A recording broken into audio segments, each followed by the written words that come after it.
Prou! El cadell de tigre plora, plora i plora i no sap com parar de plorar. Com més ho intenta, pitjor. Prou! Crida la mare. Prou! Crida el pare. Prou, prou, prou! Criden els animals. Perquè el cadell de tigre no sap com parar de plorar. Per no sentir-lo, tots els animals es tapen les orelles. Els animals macos no ploren, li diu el cocodril. Els animals llestos no ploren perquè sí, diu el mico.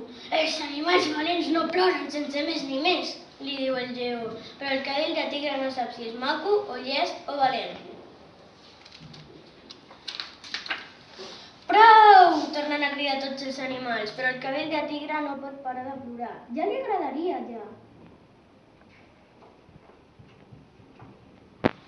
Els tigres grans no ploren, li diu el pare. Un tigre gran, quines ganes té de ser un tigre gran. Quan seré gran, pensa el cadell de tigre, podrem anar com fan el pare i la mare, i tothom farà el que jo digui. Quan no vulgui menjar espinacs, iré cridant, prou! I no menjaré. Quan estigui cansat d'anar a comprar, cridaré, prou! I tornarem a casa immediatament. Quan estigui tip de veure com plou, pujaré a una muntanya i diré al cel, prou! I fins i tot els núvols m'obeiran. Però encara falten molts anys perquè el cadell de tigre sigui gran. Ara ningú el fa cas, ni tan sols les seves llàgrimes, perquè ell vol parar de plorar i no pot. O potser sí. El cadell de tigre tus, llamega, s'englota i prova d'aguantar-se el plor. I fins i tot crida...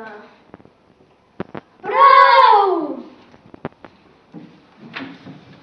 El pare i la mare, el cocodril, el mico, el lleó i tots els altres animals de la selva se'l miren sorpresos.